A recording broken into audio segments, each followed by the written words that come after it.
to your toolkit of things you ask your people when you do have those one-on-ones with them. You may be surprised. Maybe they may have never been asked that question before. So have the courage internally to ask the right questions of your people and not be blindsided. Sure. What do you think some of the number one mistakes are that CEOs or entrepreneurs, owners of their own companies make where they wind up in pitfalls and struggling to get out of them? Oh, there's so many of them. One of them, Unfortunately. pitfalls. I'll the one big pitfall that I see over and over again, and I've learned and pieced this together. I used to, as a quality OpEx professional, say, oh, it's all about people, process, tools. What kind of training can we give the people? We'll write procedures. We will give them the best software or platform to do their job. And that's what's going to get us the results. And you know what? That's a recipe that has worked for many, but it's not sustainable, because what happens when you train the people, you write the process, I gave you the tools, and this month we're not getting the results. Then we go into the blame game. Let's get a continuous improvement team together. You move people around, you shake things up, you don't get to the root cause. And what I have seen is that when we are a results-based organization, and yes, you do need goals, and it's easy to measure results because then you can judge people and put them in a box, whether they're good or bad. What leaders fail to do is look at what is the greater outcome for what I am doing, and then align people on that, and then ask people questions. Okay, if this is the outcome we're trying to achieve, what should we be doing? Case in point, if I wanted to be the favorite of my customers, not number one, but the favorite, what would people say about, well, what is it that we need to do? People would come to work with their minds. We need to do some more social accountability over there. We need to connect and have our quality people having quarterly reviews with our customers, build partnerships rather than simply responding when a customer has an issue. A leader that says, what do we need to do to be number one? What results do we need to be, number one in our market? Then people will be heads down. Okay, we need this number for service performance. We need to have no more than this particular quality issue. We need to have these kinds of turns in our inventory from a manufacturing. And you know what? You measure just that, you get only a transaction from your people. Mm-hmm. You ask people, what does it take to be number one with our customers, be the favorite of our customers? You may not be number one, but you may build brand loyalty with your customers because they trust you, you have your back. And those are the companies that are surviving. So I propose, leaders, entrepreneurs, what is the greater purpose of what you're trying to do? Focus on that. People will follow you. You will get the result over the long game. Don't play the short game. Talk to me about core values and companies that have them versus companies that don't. I think it's such an important component of your foundation. I have never been asked that before. And, what I will do is I worked with a company.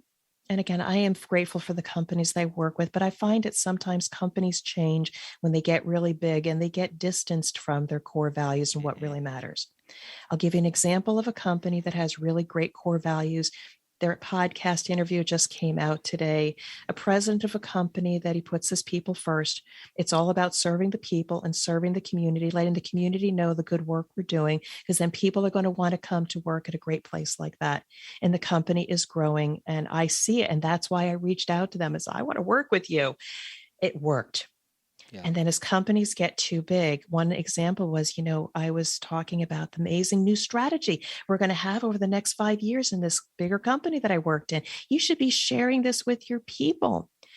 And he says, well, I could, but I said, I need them heads down doing the work. I'll focus on the strategy. I'll move us in the direction. I need them heads down. So when they looked at people as just as a commodity or a transaction to get a result, oh my, they missed an opportunity. And that leader's not with the organization anymore. So I would propose people value the people, value what they bring, their intellectual property that they bring to show up to work every day. A company that has those values, as well as loyalty to the community, those are the ones you got to watch out that are going to step in and take market share. Yeah. Yeah. I think especially when you've got your core values that are well known to the team, to the employees and everybody above them, that they can rally around those values and it just Mhm. gives it that long-term success rate. I've worked for a couple great companies that were very focused on their core values and what they stood for, and very proud to have worked with them. Yeah, that's So, a beautiful thing. talk Yep. us through your book a little bit. It's a great title and content based. Is it just for CEOs or is it for anybody? And what is the compass that we're looking for? So I've been asked that question a lot of times, and it's been an interesting journey when I pick the title, et cetera. Let me say that it's really for any talented leader who is going through a change or transformation and used to be a rock star, talented, and now are off track. So, the lessons in the CEO's compass, it is a compass to get you back on track.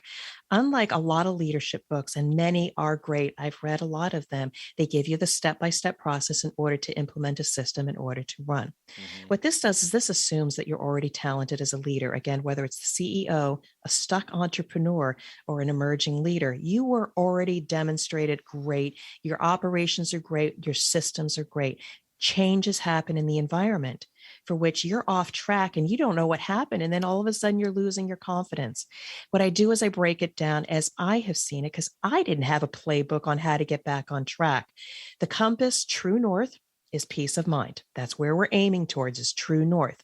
But I have then put the compass points of people, process, and platforms, how we prepare the people, how we put the right processes to coach the people, and the tools to help them be a better leader. And then I add purpose and performance. And there are things in there that are very unique from a human centric part. And then two things I found missing was we don't celebrate the past and the culture of the people, and we don't celebrate their unique properties or intellectual property, raising them to the level of something that needs to maybe even be patent. All seven of the compass points I have put in how to things you can implement right away to start moving what is off track to true north. I had to write the book because there was no book for me, and I see leaders in transition struggling. I write this book for them. I write to them. I speak to them in the book. And those that have read the book have said, wow, I felt like you were speaking to me. And that's what we're supposed to do is pass along that information, help other leaders to get back on track, and most importantly, pass the compass to the next level of leadership Mm-hmm. and leave a legacy. That's why I had to write the book. It's one of those tools that you want to keep in your library as a CEO or leader or entrepreneur. When you start to feel like you're getting stuck, reach for the book, pull it out, and reset your compass, right? Absolutely. You so get it. And I've had some early input from people, again, not hundreds or thousands, but really for people that are ready to say, I need to do something differently. I'm going to work on myself. I need a compass to get back on track. Those people are saying it's a great resource for them. Yeah. When I started this podcast over 2.5 years ago and I pushed out my first show, I was a CEO of my own company and I talked through my challenges and where I'd been in my career. And what was fascinating to me is that the very next day, two CEOs and one entrepreneur that I respected all three of these men in the companies that they ran all called and asked me for advice.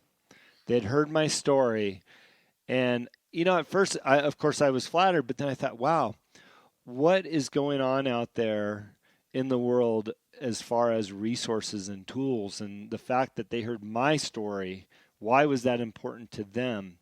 And that's really what resonated with me about your book and what you're doing, because I thought if my show, which wasn't specific towards a compass for them, resonated and they called and asked me for help, how great would a tool like your book be for people like that as well? So I appreciate the little plug for the book, but you know what? That's why we write these things. And I hear you're writing a book as well. I can't wait for you to go on that journey. It is amazing to distill your thoughts into a place. And it's like, wow, I do have something to say that other people value. Because sometimes we go out on our own. It's like, who's listening? Who cares? Do I have something to say? Male, female, we all have something to say. It's our unique experiences. We need to put it out there because it may not resonate with everybody. But to your point, you had two or three people reach out to you. It resonated with the people that mattered and valued what you said. Yeah, sure. Deb, one last thing. It's complete sidebar to what we've been talking about on leadership, But I noticed in your Instagram post from yesterday that you have a USA Curling Association medal. I do. I did, I don't mean to laugh at the sport, but when we first saw curling in Olympics, we all thought, what is that? What is that sport? Please tell us a little bit more about the sport and what it brings to you, because obviously it resonates with a ton of people. I'm fascinated by it, and I respect those athletes that are in that sport.